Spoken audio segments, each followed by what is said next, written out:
అందరం కలిసి ప్రార్థన చేద్దాము. అందరూ తలలో ఉంచినట్లయితే మనం ప్రార్థన చేసుకుందాం. Father in heaven, we come before you in the name of our Lord Jesus Christ, our most exalted Savior. పరలోకమందు తండ్రి, ప్రభా, పరిశుద్ధమైన యేసుక్రీస్తు నామమున మేము నీ సన్నిధికి వచ్చి ఉన్నాం దేవా. I do not know the needs of the people here today. ఇక్కడ ఉన్న ప్రతి ఒక్కరి అవసరత అయితే నాకు తెలియదు ప్రభా. I do not know the hearts of the people here. ఇక్కడ వచ్చిన వాళ్ళ హృదయాలు నాకు తెలియదు ప్రభా. But you know the hearts of everyone. మీరందరి హృదయాలు పరిశీలించేవాడు. You know we trust that your word is the living and active word. మేము నీ వాక్యము సజీవమైన వాక్యము అని మేము నమ్ముచున్నాం తండ్రి. So we pray that your word will do its work. మేము నీ వాక్యము మా ఇక్కడ ఉన్న ప్రతి ఒక్క హృదయంలో పనిచేస్తుందని మేము నమ్ముచున్నాం ప్రభా. We pray that your word will not return void. ప్రభా, నీ వాక్యము వ్యర్థముగా పోదు తండ్రి. We ask that you help us with your word. మేము నీ వాక్యము ప్రభా మాకు సహాయం చేయమని వేడుకుంటున్నాం తండ్రి. Give us ears to hear. మాకు వినగలిగే చెవులను దయచేయండి. Give us eyes to see. నేను చూడగల కన్నులను మాకు దయచేయండి. That we may see Jesus Christ and him crucified. మేము సిలువ వేయబడిన యేసుక్రీస్తును చూచులాగా మా కన్నులు దయచేయండి. If there is anyone who is far from you, that they will draw closer to you. ఇక్కడ ఉన్న మా మధ్యలో ఎవరైతే ప్రభా నీకు దూరంగా ఉన్నారో వారు నీకు సమీపంగా వచ్చేలాగా సహాయం చేయండి. And those who already know you, that they may be edified, they may be filled with you. ఇంకా ఎవరైతే ప్రభా నేను ఎరిగి ఉన్నారో ప్రభా వారు నీలో అత్యధికంగా ప్రభా బలపరచువాళ్ళలాగా సహాయం చేయండి. We ask for your help. మేము నీ సహాయం కోరుచున్నాం తండ్రి. In Jesus' name we pray. యేసుక్రీస్తు నామమున ప్రార్థిస్తున్నాం దేవా. ఆమేన్. Amen. Well, good morning. Good morning. Well, I thank Pastor Lemuel for the opportunity to preach God's word to you. Greetings to you. Pastor Lemuel గారు నాకు ఇచ్చిన అవకాశాన్ని బట్టి నేను ఆయనకు వందనాలు చెల్లిస్తున్నాను. మీకు అందరికీ శుభోదయం. Let's turn to the word of God, to 1 Timothy.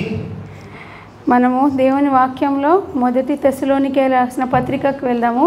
1 Timothy. మొదటి తిమోతికి రాసిన పత్రిక Chapter 2.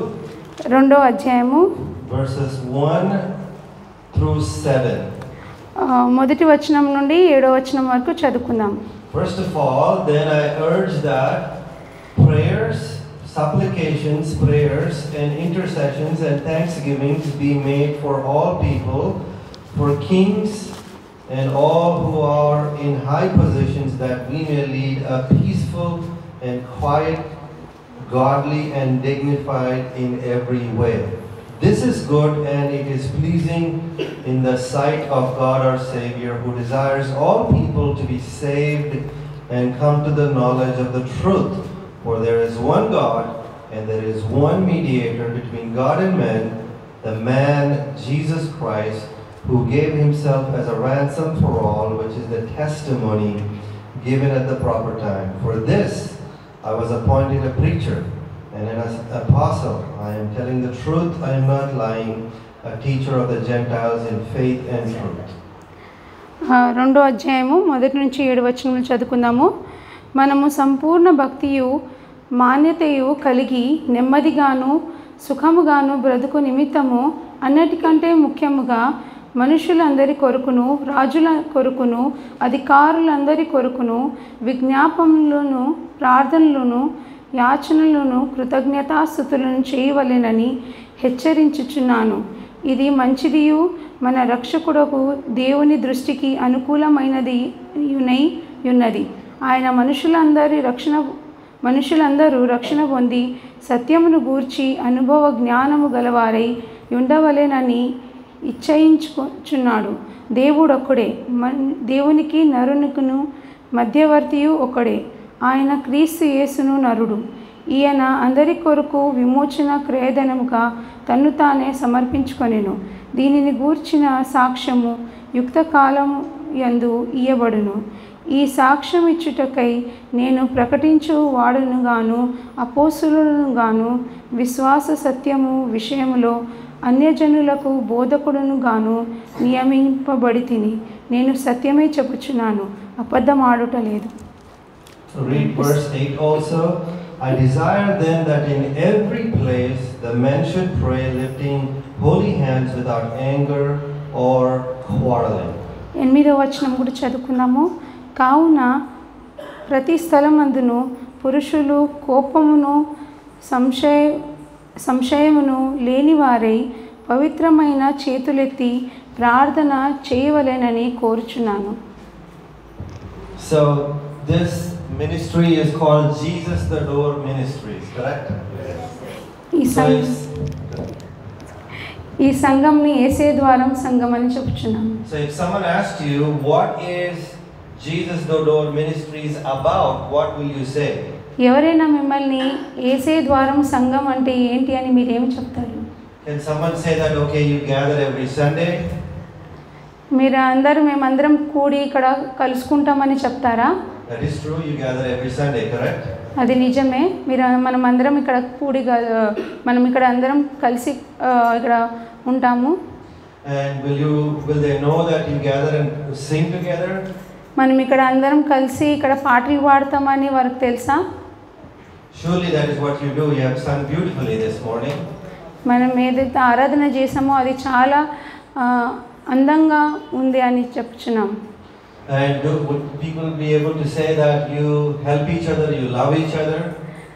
మనం ఇక్కడ ఒకరికొకరు సహాయంగా ఒకరికొకరు ప్రేమ కలిగి ఉన్నామని వారు చెప్పగలుగుతారా? So what will other people say about Jesus the Door Ministries? What would you say or what would they say about you? మనం ఇప్పుడు ఇక్కడ కలుసుకున్నప్పుడు ఇతరులు మన గురించి ఈ యేసే ద్వారం సంఘం గురించి వారు ఏం చెప్తున్నారు లేదా మీరు వాళ్ళకి ఏం తెలియజేస్తున్నారు? What do people know about your church? ఇతరులకి మన సంఘం గురించి ఏం తెలుసు? Well, do they know that you are a praying church? వారికి తెలుసా మనం ప్రార్థించే సంఘం అని? Do they know that you are people who pray? వారికి తెలుసా మనము మనము ఇక్కడ ఎందుకు కూడుకుంటున్నామంటే దేవుని ప్రార్థించడానికి కూడుకుంటున్నామని? Because if you look at verse 1, that is what Paul tells Timothy. ఇక్కడ మనం మొదటి వచనంలో చూస్తే అదే తిమోతి ఇక్కడ సంఘానికి చెప్తున్నాడు. What does he say? తిమోతికి చెప్తున్నాడు. What does he say? The first of all, ఇక్కడ ఏమంటున్నాడు అంటే మొట్టమొదటిగా what does Paul tell Timothy? ఏం చెప్తున్నాడు పౌలు తిమోతికి? What does he say in verse 1? He says, first of all, I urge. ఏమని చెప్తున్నాడంటే నేను మీకు విజ్ఞాపన చేస్తున్నాను that you should pray. మీరు ప్రార్థన చేయాలని. So why do we need to pray? ఎందుకు మనం ప్రార్థన చేయాలి? Because if you don't pray, the church will die. ఎందుకంటే మనం ప్రార్థన చేయకపోతే సంఘం చచ్చిపోతుంది. And why should we also pray? Because there are many people who preach false truths. మనం ఇంకా ఎందుకు ప్రార్థన చేయాలంటే చాలా మంది అబద్ధముగా ప్రవర్తిస్తున్నారు. If you look at Ephesians 6 chapter 6 verse 11, what does Paul tell the church in Ephesus? మనము ఎఫెసీలకు రాసిన పత్రిక 6వ అధ్యాయము 6 నుంచి 11వ వచనంలో చూసినట్లయితే పౌలు ఏం తెలియజేస్తున్నారు మనకి? Verse 11. 11వ వచనము చదువుతున్నాను. మీరు అపవాది తంత్రములను ఎదిరించుటకు శక్తిమంతులగునట్లు దేవుడిచ్చు సర్వాంగ కవచమును ధరించుకొనుడి. I like the Telugu. It says sarvanga kavachamanu dharinchukonudi. So how do you stand against the schemes apavadi tantramuలు? అయితే మనం ఈ అపవాది తంత్రములను ఎలా ఎదిరించగలుగుతాము? One of the ways to oppose the scheme of the devil is prayer. అపవాది తంత్రములను ఎదిరించుటకు మొదటి ఆయుధం ఏమంటే మన ప్రార్థన. That is what Paul tells in Timothy. He says, first of all, I urge that you should pray. The church should pray. అందుకనే పౌలు తిమోతికి చెప్తున్నది ఏమనగా మొట్టమొదటిగా నేను ప్రార్థన చేయమని నీకు విజ్ఞాపన చేస్తున్నాను. And here Paul answers 4 questions for us. ఇక్కడ పౌలు భక్తుడు మనకి 4 ప్రశ్నలకి జవాబు ఇక్కడ ఇస్తున్నట్టు మనం చూస్తున్నాం. In this passage from 1 Timothy chapter 2 from verses 1 through 8, he gives 4 answers to 4 questions. ఇక్కడ తిమోతి రాసిన మొదటి పత్రిక 2వ అధ్యాయము 1 నుంచి 4 వచనముల వరకు మనం చూసినట్లయితే ఇక్కడ 4 ప్రశ్నలకు జవాబు తిమోతి ఇక్కడ తెలియజేస్తున్నాడు. First question is, who are we to pray for and in what way? That's the first question. ఇక్కడ మొదటి ప్రశ్న అనగా మనము ఎవరికి ప్రార్థన చేస్తున్నాము, ఎందుకు ప్రార్థన చేస్తున్నాము, ఎవరి గురించి ప్రార్థన చేస్తున్నాము, and in what way? ఇంకా ఎలా ప్రార్థన చేస్తున్నాం. And that is the first question. Second question is, why are we to pray? ఇక్కడ రెండో ప్రశ్న ఏమనగా ఎందుకు మనం ప్రార్థన చేస్తున్నాం. And then the third question is, what does God desire through your prayer? మూడో ప్రశ్నగా మనము దేవుడు మన ప్రార్థన ద్వారా ఏమి ఉపేక్షిస్తున్నాడు. And the last question he answers is, how should we pray? ఇంకా నాలుగో ప్రశ్నకి ఇక్కడ జవాబు ఏమంటే, నాలుగో ప్రశ్న ఏమనగా మనము ఎలా ఏ విధంగా ప్రార్థన చేయాలి. So we'll try to answer the first question, who are we to pray for and in what way? మనం మొదటి ప్రశ్నకి జవాబు ఇక్కడ చూద్దాము. ప్రశ్న ఏమనగా మనము ఏ విధంగా ప్రార్థన చేయాలి. మొదటి వచనంలో చూద్దాం. First of all, then I urge that supplications, prayers, intercessions and thanksgivings be made for all people. మనము సంపూర్ణ భక్తియు మానితే కలిగి నెమ్మదిగాను సుఖముగాను బ్రతుకు నిమిత్తము అన్నిటికంటే ముఖ్యంగా మనుషులందరి కొరకు, రాజుల కొరకు, అధికారులందరి కొరకు విజ్ఞాపనలను, ప్రార్థనలు, యాచనలు, కృతజ్ఞతాస్తుతులను చేయవలని హెచ్చరించుచున్నాను. So notice here Paul says pray for who? For a few people? ఇక్కడ ప్రార్థన కొందరి కోసమే చేయమని చెప్తున్నాడా? Pray for those who you like. మనకి ఇష్టమైన వారి కోసమే ప్రార్థన చేయమని ఇక్కడ పౌలు భక్తుడు రాస్తున్నాడా? What does Paul say? Pray for all the people. మనం అందరి కోసం ప్రార్థన చేయాలని ఇక్కడ రాస్తున్నారు. And not only that, he says pray for kings. మనం రాజుల కోసం కూడా ప్రార్థన చేయాలని రాయబడింది. And also people in high positions. అధికారులందరి కొరకు కూడా ప్రార్థన చేయాలని రాయబడింది. And he tells us what way we are to pray. ఇంకా ఏ విధంగా ప్రార్థన చేయాలని కూడా ఇక్కడ రాయబడి ఉంది. The first thing he says is supplications. What are those? విజ్ఞాపనల వలన. These are urgent requests made to God. ఇవి ఏమంటే దేవునికి మనము విజ్ఞాపనలను తెలియజేస్తున్నాము, మన అవసరతలను తెలియజేస్తున్నాము. For example, when Paul was in prison, he asked people to pray for him.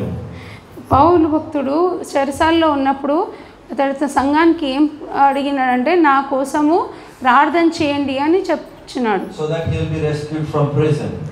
ఆయన చెరసాల నుంచి బయటపడే విధంగా ప్రార్థన చేయమని సంఘంతో తెలియజేస్తున్నాడు. That is the meaning of the word విజ్ఞాపన or supplication.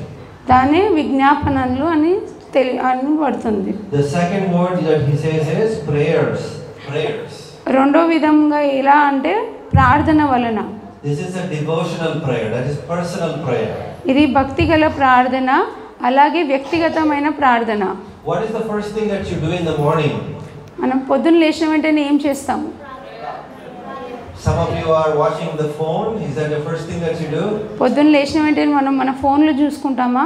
When I come out to the airport, everybody has a phone.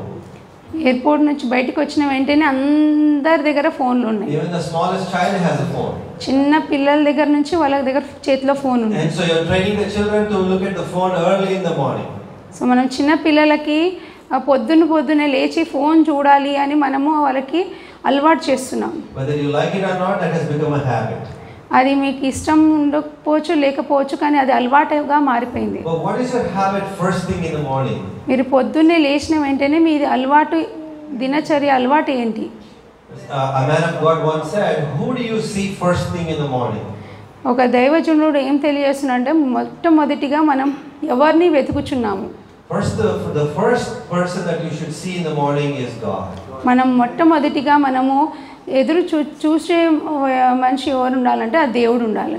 When that is made, when you give prayer the first priority, first thing in the morning, and then everything else will be okay. మనం ప్రార్థనకి ఎప్పుడైతే మొదటి ప్రాధాన్యత ఇస్తామో ఆ దినమంతా మంచిగా మనకి జరుగుతుంది. So Paul tells Timothy is a young pastor in the city of Ephesus.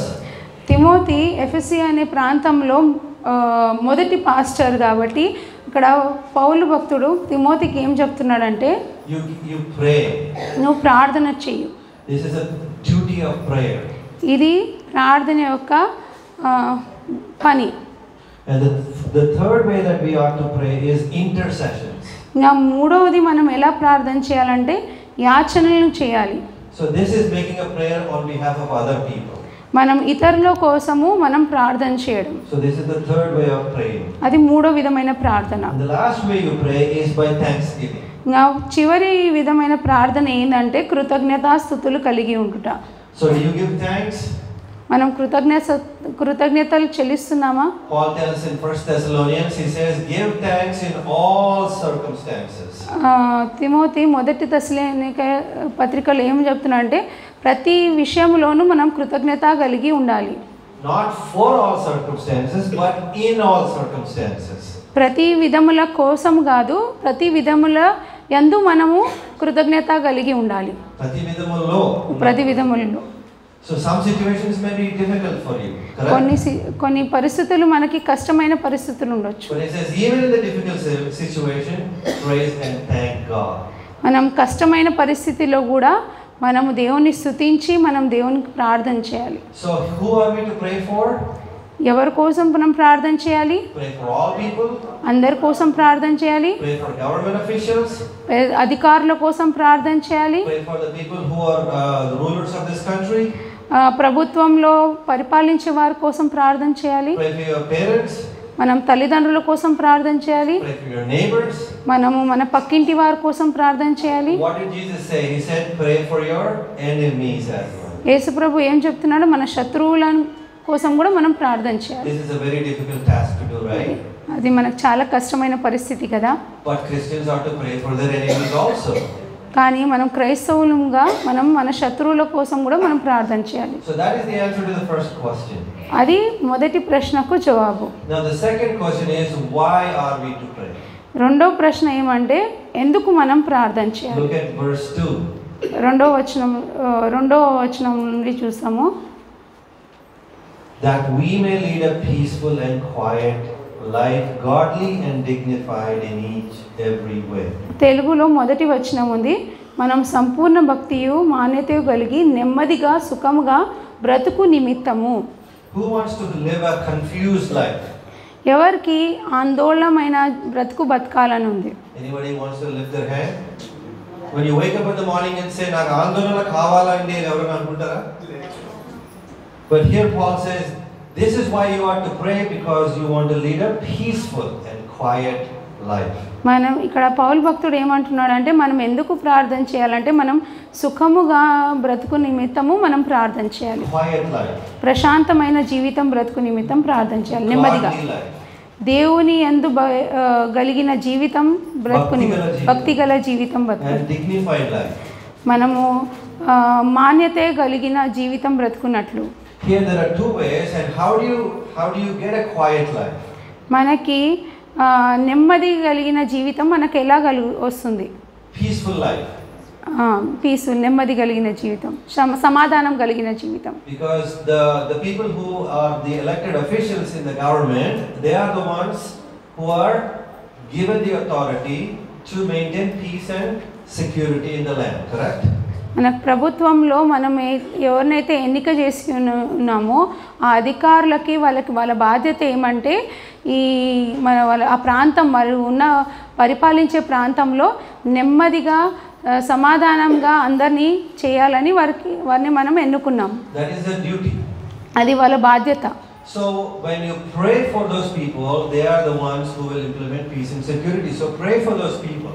అందుకనే మనం ఆ అధికారుల కోసం ప్రార్థన చేస్తే వారు ఈ ప్రాంతం వారు పరిపాలించే ప్రాంతంలో వారు సమాధానము నెమ్మది వారు కలుగజేస్తారు.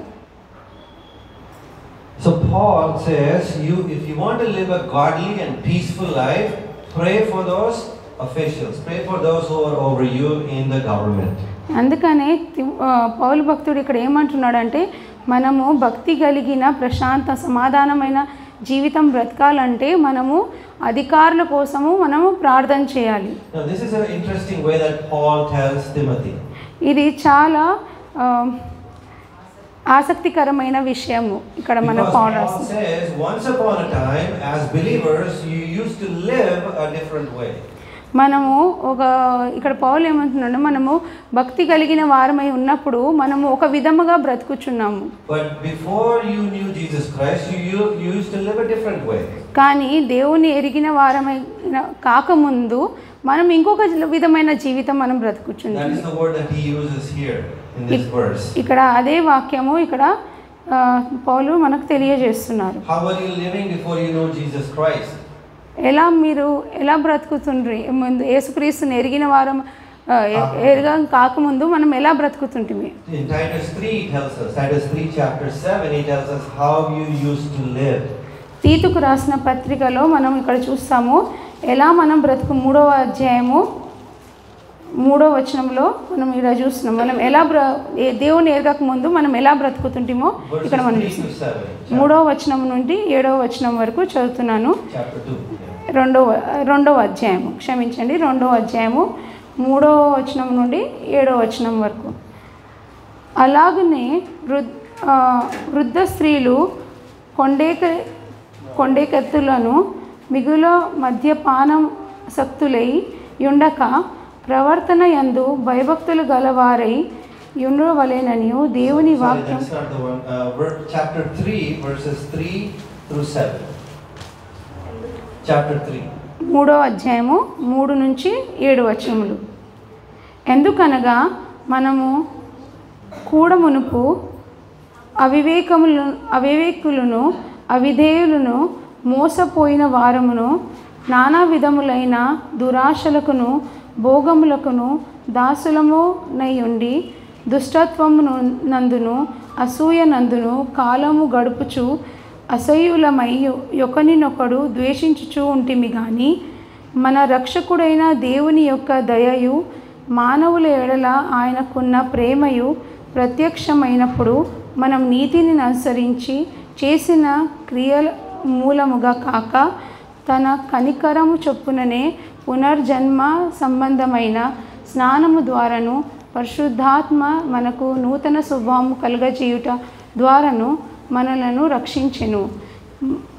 మనం ఆయన కృప వలన నీతిమంతులము తీర్చబడి నిత్య జీవమును గూర్చి నిరీక్షణను బట్టి దానికి వారసులమగుటకై ఆ పరిశుద్ధాత్మను మన రక్షకుడైన యేసుక్రీస్తు ద్వారా ఆయన మన మీద సమృద్ధిగా కుమ్మరించెను. Yes, so you used to live a different way before you knew Jesus Christ. మనము పూర్తిగా వేరే విధమైన జీవితము యేసు ప్రభువుని తెలియక మునుపు మనం బ్రతుకుచుంటిమి. How are we living? Look at verse 3 again. ఎలా మనం బ్రతుకుచుంటిమి? ఇక్కడ 3వ వచనంలో రాయబడింది, అవివేకులను అవిధేయులను మోసపోయిన వారమును నానా విధములైన దురాశలకును భోగములకును దాసులమై ఉండి దుష్టత్వము నందును అసూయ నందును కాలం గడుపుచు అసహ్యులమై ఒకరినొకడు ద్వేషించుచు ఉంటిమి. కాలము గడుపుచు. So that is the word that Paul uses in 1 Timothy 2. మనము ఏ ఆశ లేకుండా కాలం గడుపుచుంటిమి. So that was your previous life. అది మన మునుపటి జీవితం. But what happened? Jesus Christ came into your heart. అయితే యేసు ప్రభు మన హృదయంలోకి వచ్చినప్పుడు అప్పుడు ఏం జరిగింది? He became your master. ఆయన మన యజమానుడిగా అయి ఉన్నాడు. So you are no longer to spend your time in the old ways. అందుకని మనము ఇంకా పాత జీవితం బ్రతకన అవసరము లేదు. When Jesus Christ becomes your Lord and Savior, you live a life differently. అయితే ఎప్పుడైతే యేసు మనకు ప్రభువుగా మన రక్షకుడిగా మన హృదయంలో వస్తాడో అప్పుడు మనము పూర్తిగా వేరే విధమైన జీవితం బ్రతుకుతాం. So that is exactly what Paul tells in 1 Timothy 2. He says, you used to live one way, but now you will live a different way. అందుకనే ఇక్కడ పౌలు భక్తుడు తిమోతికి ఏం చెప్తున్నాడంటే, మనము ముందు వేరే జీవితం బ్రతుకుచుంటివి కానీ ఇప్పుడు యేసుక్రీస్తుని ఎరిగినాక పూర్తిగా వేరే జీవితం బ్రతుకుచున్నావు. So that why are we to pray? So that you may lead a peaceful life. అదే మనం ఎందుకు ప్రార్థన చేయాలంటే, ఎందుకంటే సమాధానమైన జీవితం బ్రతకాలని. So that you may live a godly life. మనము దేవుని భయభక్తులు కలిగిన జీవితం బ్రతకాలని. You may live a dignified life. మీరు మర్యాద కలిగిన జీవితము బ్రతకాలని. What do your neighbors say about you? Do they say that they're always fighting? అయితే మన పక్కింటి వాళ్ళు మీ గురించి ఏం చెప్తున్నారు? ఎప్పుడు కొట్లాడేవారు అని చెప్తున్నారా? But outside you say I'm a Christian. కానీ నేను క్రైస్తవురాలని చెప్తున్నాను. So what do others know about your Christian life? అయితే ఇతరులు నీ క్రైస్తవ జీవితం గురించి వారికి ఏం తెలుసు? Does it promote peace? అది సమాధానం ఇస్తుందా? Does it promote harmony? అది శాంతిని హెచ్చిస్తుందా? Does it promote godliness? అది భయభక్తిని హెచ్చిస్తుందా? Does it promote a dignified life? అది మర్యాదని ఇస్తుందా? So that is what we need to do. We need to pray because we need to live a quiet and peaceful and godly life. అందుకనే మనము ప్రార్థన చేయాలి. ఎందుకంటే మనము ప్రశాంతమైన సమాధానకరమైన జీవితము బ్రతకాలని. This is the Christian witness that you can show to the outside world. అదే మన క్రైస్తవ సాక్ష్యము మనం బయట ప్రపంచానికి చూపించదగినది. ఎందుకంటే వాక్యం ఒక విధంగా వెళ్తుంది, లోకం ఒక రకమైన వెళ్తుంది, కానీ మనము పరలోక మార్గంలో వెళ్ళాలి. లోకము ఆశ కలిగిన జీవితం బ్రతుకుతుంది, మనము క్రీస్తుని కలిగిన జీవితం బ్రతుకుతుంది. ఆ లోకము ధనాపేక్ష కలిగి బ్రతుకుతుంది, మనం యేసుక్రీస్తులో సమృద్ధిగా కలిగిన జీవితం బ్రతకాలి. Romans 13 chapter 13 verse 13 tells us also how we need to live. రోమీయులకు రాసిన పత్రిక 13వ అధ్యాయము 13వ వచనంలో కూడా మనం ఎలా యేసుక్రీస్తుని కలిగిన జీవితం బ్రతకాలని తెలియజేస్తున్నాం. Romans 13 verse 13. రోమీయులకు రాసిన పత్రిక 13వ అధ్యాయము 13వ వచనము చదువుకుందాము. అల్లరితో కూడిన ఆటపాటలైనను మత్తైనను లేకయు, కామ విలాసములైన పోకరి చేష్టలైన లేకయు, కలహమైనను మత్సరమైనను లేకయు, పగటి యందు నడుచుకొనున్నట్లు మర్యాదగా నడుచుకొందుము. See that? He's saying let us not walk properly in all of those things, but let us walk properly as in the daytime. మనము ఈ విధములు ఇక్కడ రాయబడిన అన్ని చెడు క్రియల్లో మనం నడుచుకోనకుండా మనము పగటి వలె మర్యాదగా నడవాలి అని ఇక్కడ మనకు తెలియజేస్తుంది. Another way we need to live is 1 Thessalonians chapter 4 verses 10 through 12. 1 Thessalonians chapter 4 మొదటి తెస్సలోనికైలు రాసిన పత్రిక 4వ అధ్యాయంలో మనం ఎలా నడచవాలనో తెలియజేస్తున్నాం. verses 10 through 12. 10వ వచనం నుండి 12వ వచనం వరకు మనం చదివినట్లయితే మనము ఎలాగ ఉండాలి అనేది మనము చూస్తున్నాము. అలాగనే మాసిదోనియా ఎందంతటా ఉన్న సహోదరులందరినీ మీరు ప్రేమించుచున్నారు. సహోదరులారా, మీరు ప్రేమయందు మరీ ఎక్కువగా అభివృద్ధి నొందుచుండవలెననియు, సంఘమునకు వెలుపటి వారి ఎడల మర్యాదగా నడుచుకొనుచు మీకేమీయూ కొదవ లేకుండునట్లు మేము మీకు ఆజ్ఞాపించిన ప్రకారము మీరు పరుల జోలికి పోక మీ సొంత కార్యములను జరుపుకొనుట యందును మీ చేతులతో పని చేయుట యందును ఆశ కలిగి ఉండవలెననియు మిమ్మును హెచ్చరించుచున్నాను. కొంతమంది ఇక్కడ మనం చూసినట్లయితే ఎప్పుడు పక్కింటి వారి గురించే ఆలోచిస్తుంటాం. ఇక్కడ పౌలు తెస్సలోనికే సంఘానికి ఏమంటున్నాడంటే నీ పని నువ్వు చూసుకో. Work hard with your hands. నువ్వు నీ చేతులతో కష్టపడు, and then you will enjoy the labor of your hands. అయితే నీ కష్టార్జితమును నువ్వు అనుభవించదవు. Is it an Indian culture that we are so interested in the affairs of so and so and so, and you want to keep talking about them? మనం ఇక్కడ అది సంప్రదాయంగా మార్చుకున్నాం. ఎప్పుడు చూసినా పక్కన వాళ్ళ గురించి మాట్లాడుకుంటా, వారి గురించి ఇంకొకరికి చెప్పుకుంటానే ఉంటుంటాం. But here Paul gives a warning to the church. ఇక్కడైతే సంఘానికి పౌలు హెచ్చరిస్తున్నాడు, That you mind your own affairs. నువ్వు నీ సంగతులను నీ విషయాలనే నువ్వు చూసుకో. And then so don't worry about the other part, other people. వేరే వారి గురించి మనకు అవసరం లేదు. Don't compare yourself with other people. వాళ్ళని ఆలోచించొద్దు, వాళ్ళ గురించి మనం నిన్ను నువ్వు పోల్చుకోవద్దు. Someone said comparison is the thief of joy. ఒకరు ఏమంటున్నారు అంటే ఒకరినొకరు పోల్చుకుంటా మనకు అది సంతోషాన్ని దొంగలించుటాయి. So Paul says you live quietly and to mind your own affairs. ఎప్పుడైతే పౌలు ఇక్కడ ఏమని చెప్తున్నా అంటే నువ్వు నెమ్మదిగా నీ పని మన పని మనం చూసుకుంటూ బ్రతకాలి. Now there are times when you can ask a question, I don't like such a person, he has been very bad to me, or he has done such a thing to me. How can I pray for him? Correct? ఇప్పుడు మనం అట్లా ఒకసారి అనిపిస్తుంది, ఈ ప్రలాన వ్యక్తి నా గురించి ఎప్పుడు చెడుగా ఆలోచిస్తాడు, ఎప్పుడు నన్ను ద్వేషిస్తుంటాడు, అయితే అతని కోసం నేను ఎలా ప్రార్థన చేయాలి, నాకు కీడు కూడా చేస్తాడు. అయితే నేను అతని కోసం నేను ఎలా ప్రార్థన చేయాలని మీరు అడగవచ్చు. అయితే ఇక్కడ పౌలు 1-2 వచనంలో ఇక్కడ మనము జవాబు ఇస్తున్నట్టు చూస్తున్నాం. ఇక్కడ మనం వారు ఓడిపోవాలని మనం ప్రార్థన చేయాలని చెప్తున్నాడా? అయితే ఇక్కడ పౌలు భక్తుడు ఏమంటున్నాడంటే వారి కోసం మనం ఎందుకు ప్రార్థన చేయాలంటే వాళ్ళ మనసు మారాలని ప్రార్థన చేయాలి.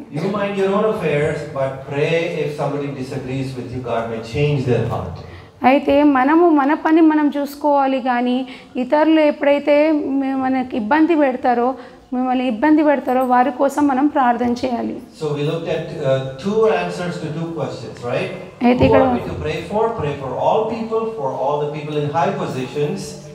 అయితే మనం ఇక్కడ 2 ప్రశ్నలకు జవాబు ఇక్కడ చూస్తున్నాము. అయితే మనం ఎవరి కోసం ప్రార్థన చేయాలి? మనం అధికారుల కోసము అలాగే రాజుల కోసం ప్రార్థన చేయాలి. And next we looked at the answer to why should we pray. అయితే ఇంకొక ప్రశ్నకు జవాబు ఇక్కడ చూస్తున్నాము, ఎందుకు మనం ప్రార్థన చేయాలి? Because it is so that we may lead a dignified life, a peaceful life. ఎందుకంటే మనము మర్యాద కలిగిన జీవితము, సమాధానమైన జీవితం బ్రతకాలని. Now you may be asking, well, all this is good, but is this the command of God? అయితే మీరు చెప్పవచ్చు ఇదంతా మంచిగా ఉంది, కానీ ఇది దేవుని ఆజ్ఞనా అని మీరు అడగవచ్చు. Because this can be my thoughts or your thoughts. What does God say about this? అయితే ఇది నా ఆలోచన కావచ్చు, మీ ఆలోచన కావచ్చు, కానీ దేవుడు దీని గురించి ఏం చెప్తున్నాడు మనకు? Look at verse 3. అయితే 3వ వచనంలో మనం చూస్తాము, This is good and it is pleasing in the sight of God our Savior. ఇది మంచిదియు మన రక్షకుడగు దేవుని దృష్టికి అనుకూలమైనదియునై ఉన్నది. What is మంచిది? ఇది మంచిది. What is that మంచిది? ఇది మంచిది. ఏంటి మంచిది? Prayer is మంచిది. ప్రార్థన చేయటం మంచిది. Because God is saying that when you pray, it is pleasing in the sight of God our Savior. అయితే ఇక్కడ మనం చూస్తున్నాము, మనం ఎప్పుడైతే ప్రార్థన చేస్తామో అది దేవుని దృష్టికి అనుకూలమైనదై ఉంటుందని. It is very pleasing in the sight of God our Savior. ఇది చాలా దేవుని దృష్టిలో ఇది చాలా సంతోషమైన విషయమై చూస్తున్నాం. Then what does God desire? The third question that we are going to look at, the answer to the third question is, so Paul tells Timothy and the church to pray. అయితే పౌలు చర్చ్కి ప్రార్థన చేయమని చెప్తున్నాడు. అయితే దేవుడు ఏమి కోరుచున్నాడు మన సంఘంతో? What does God desire through your prayer? అయితే నీ ప్రార్థన వలన దేవుడు ఏం ఆశపడుచున్నాడు? How many of you pray regularly? ఎవరెవరు ప్రార్థన చేస్తారు ప్రతి రోజు? 5 of you? All of you pray, praise God. అందరు ప్రార్థన చేస్తారా? దేవునికి స్తోత్రం. No children are praying? Only one of you. పిల్లలు ఎవరు ప్రార్థన చేయరా? ఒకరిద్దరేనా? This brother prays only one day. You said only one. Raise the hand. Praise God. దేవునికి స్తోత్రం. But it is wonderful because God wants you to pray, because God wants to do some wonderful things through your prayer. అయితే ఇది మంచిది. మనం ప్రతిరోజు మనం ప్రార్థన చేస్తే దేవుడు ఆ ప్రార్థన వల్ల అద్భుతమైన క్రియలు చేస్తాడు.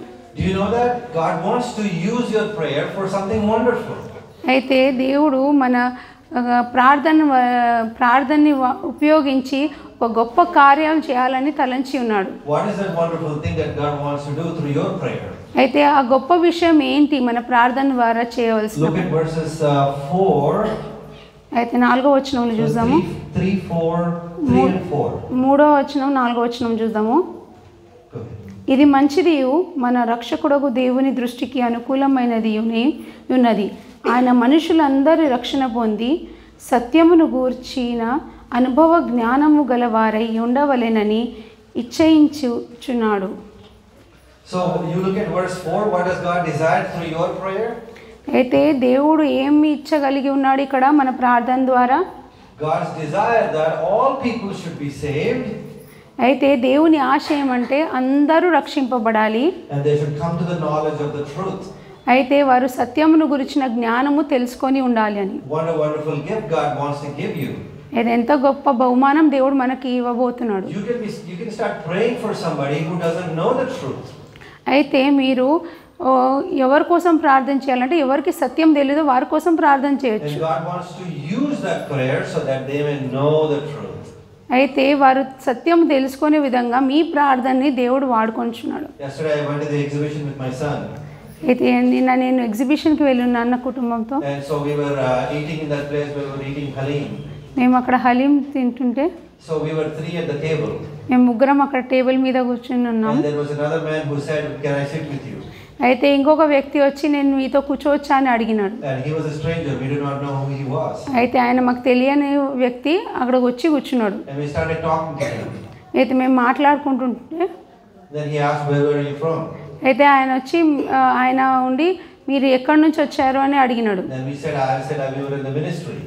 నేను పరిచర్యలో ఉన్నానని నేను చెప్పాను. Then the man is a Muslim man. ఆయన ముస్లిం వ్యక్తి. Then he suddenly said, "Can you pray for me?" అయితే ఆయన సడన్గా నా కోసం ప్రార్థన చేయమని అడిగినాడు. Then I said, "What do you need prayer for?" అయితే నేను ఎందుకు ప్రార్థన చేయాలని అడిగినా. Then he said, "Pray for my mother." నా తల్లి కోసం ప్రార్థన చేయమని చెప్పిన. Then he said, "Pray for my business." నా బిజినెస్ కోసం ప్రార్థన చేయమని Then చెప్పిన. I told him about Jesus Christ. నేను అతనికి యేసు ప్రభు ఎవరని తెలియజేశాను. Then he said, "In my book also Quran there is also Jesus Christ."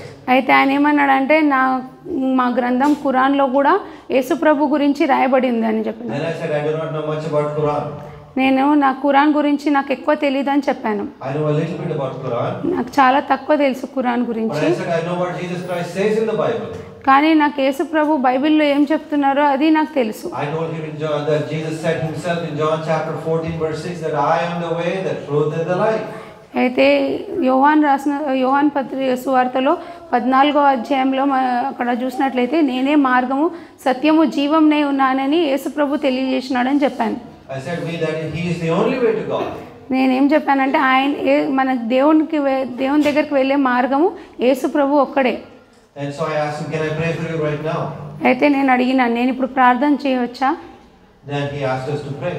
అయితే ప్రార్థన చేయమని So what a wonderful opportunity you have to pray for other people. అయితే దేవుడు ఎంత గొప్ప అవకాశం మనం ఇతరుల కోసం ప్రార్థన చేయడానికి. Because you can pray for other people. ఎందుకంటే నువ్వు ఇతరుల కోసం ప్రార్థన చేయొచ్చు. Because God wants to use your prayer so they can come to know the truth. ఎందుకంటే దేవుడు మన ప్రార్థన ద్వారా ఇతరులు సత్యాన్ని తెలుసుకొనుటకు సహాయం చేస్తాడు. Because what is the truth? ఎందుకంటే సత్యం ఏంటి? Look at verse 5 again. మళ్ళీ 5వ వచనంలో మనం చూస్తాము. 5 and 6. 5, 6 వచనంలో దేవుడు ఒక్కడే, దేవునికి నరులకును మధ్యవర్తియు ఒక్కడే, ఆయన క్రీస్తు యేసును నరుడు. ఈయనే అందరి కొరకు విమోచన క్రయధనముగా తన్ను తాను సమర్పించుకొనెను. దీనిని గూర్చి సాక్ష్యం యుక్త కాలమయందు ఇయ్యబడును. See, the truth is there is only one God. సత్యం ఏంటంటే దేవుడు ఒక్కడే. There is only one Savior. అక్కడ ఒక్కడే రక్షకుడు. And there is only one mediator, Madhyavarti. ఒక్కడే మధ్యవర్తి. Because people don't know this truth. ఎందుకంటే చాలామందికి ఈ సత్యము తెలీదు. And God wants to use your prayer so that people can know this truth. అందుకనే దేవుడు మీ ప్రార్థన ద్వారా వారు ఈ సత్యాన్ని తెలుసుకునేటకు సహాయం చేస్తాడు. And what a joy it is when God uses your prayer so other people can come to know this truth as well. అందుకని మీ ప్రార్థన ద్వారా ఇతరులు ఈ సత్యం తెలుసుకుంటే ఎంత గొప్ప సంతోషం కలుగుతుంది. And what did Jesus do? అయితే యేసుప్రభు ఏం చేస్తారు? Look at verse 5. He gave himself as a ransom for all people. ఇక్కడ మనం 6వ వచనంలో చూస్తే ఆయన అందరి నిమిత్తమై క్రయధనముగా తన్ను తానే సమర్పించుకున్నాడు. Have you believed that he has paid your ransom? ఆయన మీ క్రయధనం మీ కోసం ఆయన చెల్లించినాడని మీరు నమ్ముచున్నారా? Because you're a Christian, you believe that, correct? మీరు క్రైస్తవులు కాబట్టి మీరు నమ్ముచున్నారు. Because if you don't believe it, then you're in trouble. అయితే ఎందుకంటే మీరు నమ్మకపోతే మీరు చాలా ఇబ్బందిలో ఉంటారు. Because the mediator has not done anything for you. ఎందుకంటే మధ్యవర్తిగా ఆయన మీకోసం ఏం చేయలేదని మీరు అనుకుంటారు. Because you have to believe that there is only one mediator. మీరు నమ్మాలి, ఎందుకంటే మీరు నమ్మాలి అక్కడ ఒక్కడే మధ్యవర్తి అని. Because if there is no mediator, there is only judgment. ఎందుకంటే మధ్యవర్తి లేకపోతే అక్కడ ఒట్టి న్యాయమే ఉంటుంది. Nobody can go to God by themselves. ఎవరు కూడా దేవుని దగ్గరికి తను తాను వెళ్ళలేరు. In the book of Hebrews it tells us it is appointed that man should live once and then comes judgment. ఎందుకంటే హెబ్రీలకు రాసిన పత్రికలో రాయబడింది ఏమంటే మనుషుడు ఒకేసారి బ్రతుకుతాడు, తర్వాత బ్రతికినాక తర్వాత తీర్పునే ఉంటుంది. You don't want to go to judgment, correct? మనం తీర్పులోనికి వెళ్ళాలని ఎవరికి లేదు. Because if you go to the judge today for anything that you have done in this life, ఎందుకంటే మీరు ఒకవేళ న్యాయాధిపతి దగ్గరికి వెళ్ళినట్లయితే మీరు చేసిన పని నిమిత్తము, if you go too fast on the road, what do they give you? The police gives you a ticket. ఎందుకంటే ఒకవేళ మనము చాలా ఫాస్ట్గా వెళ్ళినట్లయితే, వేగంగా నడిపినట్లయితే బండి మనకి టికెట్ ఇస్తారు, చలాన్ కడతారు. And sometimes they will say you have to come before the judge. ఒక్కొక్కసారి మనల్ని న్యాయాధిపతి దగ్గర కూడా తీసుకెళ్తారు. And so if you go to the judge, what will the judge say? ఒకవేళ మనం న్యాయాధిపతి దగ్గరికి వెళ్తే ఆయన మనకేం ఇస్తాడు? He gives you the judgment. ఆయన మనకు న్యాయం తీరుస్తాడు. So in the same way, God is the judge. అందుకని అట్లాగే దేవుడు న్యాయాధిపతిగా ఉన్నాడు. Nobody can escape the judgment of God. అయితే దేవుని న్యాయం నుండి ఎవ్వరు కూడా తప్పించుకోలేరు. Except one way. ఒకటే మార్గం ఉంది. Go to the mediator. మనము మధ్యవర్తి దగ్గరికి వెళ్ళాలి. Because what did the mediator do? అయితే మధ్యవర్తి ఏం చేస్తాడు? He paid the fine for you. మీకోసము ఆయన క్రయధనము చెల్లిస్తాడు. So that is the only way. అదే మార్గం. And that is the truth. అదే సత్యం. People do not know this truth. ఈ సత్యము చాలా మందికి తెలీదు. And that is what God wants to use. He wants to use your prayer so that other people may know the truth. అందుకనే దీని విషయమై దేవుడు మీ ప్రార్థనని వాడుకుంటాడు, వేరేళ్ళు ఈ సత్యాన్ని తెలుసుకోవాలని. This is the gospel for all the world. ఇదే లోకమందంతటా ప్రకటించే సువార్త.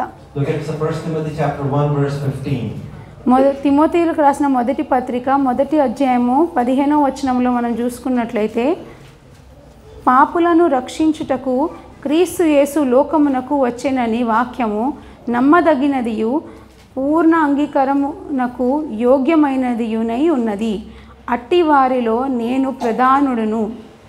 So he came into this world, Jesus Christ came into this world to save what? Sinners. యేసు ప్రభు ఈ లోకానికి ఎందుకు వచ్చాడు? పాపులను రక్షించుటకు. And from where does he save sinners? ఎక్కడి నుంచి ఆయన పాపులను రక్షిస్తాడు? From the wrath of God. దేవుని ఉగ్రత నుండి రక్షిస్తాడు. From the judgment of God. దేవుని న్యాయం నుండి రక్షిస్తాడు. And there are many people who do not know this truth.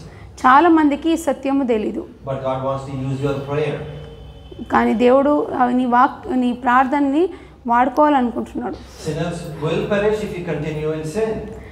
పాపులు నాశనం అవుతారు, పాపంలోనే జీవించినట్లయితే వారు నాశనం అవుతారు. But there is a way out. కానీ ఒక బయటికి వెళ్ళే మార్గం ఉంది. Jesus Christ. అదే యేసు ప్రభు. One God. ఒకే దేవుడు. One mediator. ఒకే మధ్యవర్తి. One savior. ఒకే రక్షకుడు. One ransom. ఒకటే క్రియధనము. And one faith.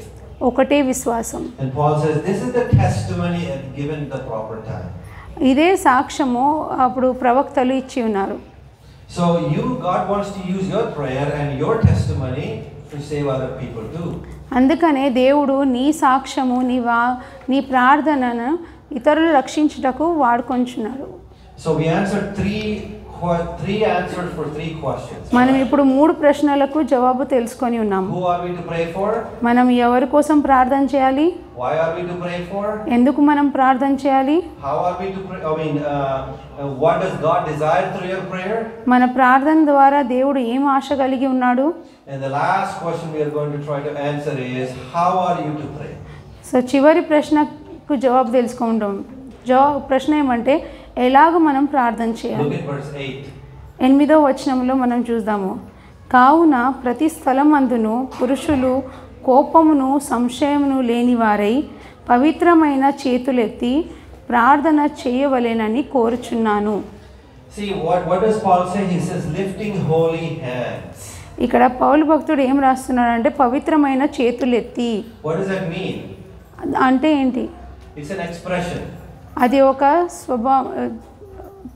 స్వభావము. It is a way of expressing yourselves in unity for God. అది మనము దేవునిలో ఐక్యమై ఉన్నామని అది ఒక సూచనగా ఉన్నది. But it also says without anger or quarreling. కానీ ఇక్కడ మనం ఏం చూస్తున్నామంటే కోపపడకుండా గొడవ లేకుండా. If you're fighting outside and come in and pray. ఒకవేళ నువ్వు బయట కొట్లాడి గొడవపడి మళ్ళీ ఇక్కడ ప్రార్థన చేస్తే దేవుడు నీ ప్రార్థన వింటాడా? Those two don't go together. అవి రెండు ఒకే పడవలో ప్రయాణం చేయవు. You have to lift up holy hands. It means you have to have a holy posture, holy attitude. మన పవిత్రమైన చేతులు ఎత్తాలి అంటే మనము పవిత్రముగా మనము పరిశుద్ధంగా మన అలవాట్లు ఉండాలి. If you're angry outside and want to pray inside, that is not a prayer that is acceptable to God. నువ్వు బయట కోపంగా ఉండి ఇక్కడ వచ్చి ప్రార్థన చేస్తే అది దేవునికి అంగీకారమై ఉండదు. So your heart is important when you pray to God. అందుకనే నీ హృదయము చాలా ముఖ్యమైనది ప్రార్థన చేసినప్పుడు. Men who are given to anger regularly. మనుషులు ఎవరైతే ఎక్కువ కోపంగా ఉంటారో those hearts are not ready for God to hear. అటువంటి మనసు కలిగిన ప్రార్థన దేవుడు ఖచ్చితంగా వినడు. In 1 Thessalonians, if you look at Thessalonians, Paul writes how we ought to pray. మొదటి తెస్సలోనికే పత్రికలో చూసినట్లయితే పౌలు 5వ అధ్యాయము 17వ వచనంలో మనం చూసినట్లయితే మనం ఎలా ప్రార్థన చేయాలో ఇక్కడ పౌలు భక్తుడు తెలియజేస్తున్నాడు. మనకి 16 నుంచి చదువుతున్నాను. ప్రతి విషయమునందు కృతజ్ఞతాస్తుతులు చెల్లించుడి, ఇలాగు చేయుట యేసుక్రీస్తునందు మీ విషయమై దేవుని చిత్తము. కృతజ్ఞతాస్తుతులు, it also can be translated as prayer. కృతజ్ఞతాస్తుతులు కలిగి ఉండుట కూడా ఒక విధమైన ప్రార్థనే. So you have to pray always. ఇక్కడ మనం చూసినట్లయితే మనము ఎప్పుడు కూడా ప్రార్థన కలిగి ఉండాలి. So we answered 4 answers to 4 questions. ఇక్కడ మనం 4 ప్రశ్నలకు జవాబు తెలుసుకొని ఉన్నాము. Who are you to pray for? ఎవరి కోసం మనం ప్రార్థన చేయాలి? Some people. కొందరి కోసమా? All people. అందరి కోసం కదా. For high people in high positions. ఉన్నత స్థలములో ఉన్న వారి కోసము. So you need to pray for all people. అందరి కోసం మనం ప్రార్థన చేయాలి. Jesus said pray for your enemies. మనం శత్రువుల కోసం కూడా ప్రార్థన చేయాలి. Pray for your neighbors. పక్కింటి వారి కోసం కూడా ప్రార్థన చేయాలి. And why do you need to pray? ఎందుకు మీరు ప్రార్థన చేయాలి? So that you can live a godly life. ఎందుకంటే మీరు పవిత్రమైన పరిశుద్ధమైన జీవితం బ్రతకాలని. Peaceful life. సమాధానమైన జీవితం బ్రతకాలని. A steady life. ఒక స్థిరమైన జీవితం బ్రతకాలని. So that you can live a dignified life. ఒక మర్యాద కలిగిన జీవితం బ్రతకాలని. What does God desire through your prayer? దేవుడు ఏం ఆశ కలిగి ఉన్నాడు మీ ప్రార్థన వల్ల? People may come to the truth because of your prayer. ఎందుకంటే నీ ప్రార్థన వల్ల ఇతరులు సత్యాన్ని తెలుసుకొను నిమిత్తం. And then lastly we answered the last question, how do you need to pray? Pray with holy hands. ఇంకా మనం చివరి ప్రశ్నకి ఇక్కడ జవాబు తెలుసుకొని ఉన్నాము. ఎలాగ మనం ప్రార్థన చేయాలి? మన పవిత్రమైన చేతులు ఎత్తి ప్రార్థన చేయాలి. Not with anger or quarrel. గొడవపడి కోపంతో కాదు. Pray with holy hands. మనము పవిత్రమైన పరిశుద్ధమైన చేతులు ఎత్తి మనం ప్రార్థన చేయాలి. Shall we pray? ప్రార్థించుకుందాం. Father in heaven, we thank you for your word. పరిశుద్ధ కలిగిన మా తండ్రి, నీ వాక్యంని బట్టి నీకు వందనాలు స్తోత్రములు చెల్లిస్తున్నాం. We thank you that you have instructed us to pray. మీరు మాకు ప్రార్థన చేయమని ఆజ్ఞను ఇచ్చినందుకు నీకు వందనాలు చెల్లిస్తున్నాం. How wonderful it is when your people pray. మేము నీ బిడ్డలు ప్రార్థన చేసినప్పుడు ఎంతో గొప్ప విషయం జరుగుతుంది. Because through our prayers, ఎందుకంటే మా ప్రార్థన వలన you desire that all people should be saved. అందరూ రక్షింపబడాలని నువ్వు కోరుచున్నావు. And how wonderful it is that you want to use our prayers. మేము మా ప్రార్థనను వాడుకుంటున్నందుకు ఎంతో గొప్ప విషయం అది. And you also want them to know the Lord Jesus Christ. ఎందుకంటే వారు ఇతరులు కూడా ప్రభా నేను తెలుసుకోవాలని ప్రభా నువ్వు ఆశ కలిగి ఉన్నావు. That there is one God. ఒకడే దేవుడని, And one mediator. ఒకడే మధ్యవర్తి, And one Savior. ఒకడే రక్షకుడు, And one ransom. ఒకటే క్రియధనం. Help us that we may pray.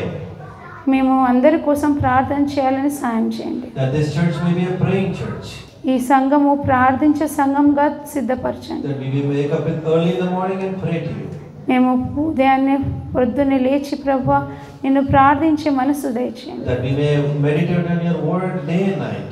నీ వాక్యాన్ని పగలు రాత్రి ధ్యానించే కృప చూపించండి. Because that is the man who will be like a flourishing tree. So సమృద్ధి కలిగిన చెట్టు వలె అటువంటి మనుషుడు ఉంటాడని We ask that you bless your word. నీ వాక్యాన్ని దీవించమని ప్రార్థన చేస్తున్నాం. In Jesus' name we pray. యేసుక్రీస్తు నామములో ప్రార్థిస్తున్నాం తండ్రి. Amen. ఆమేన్.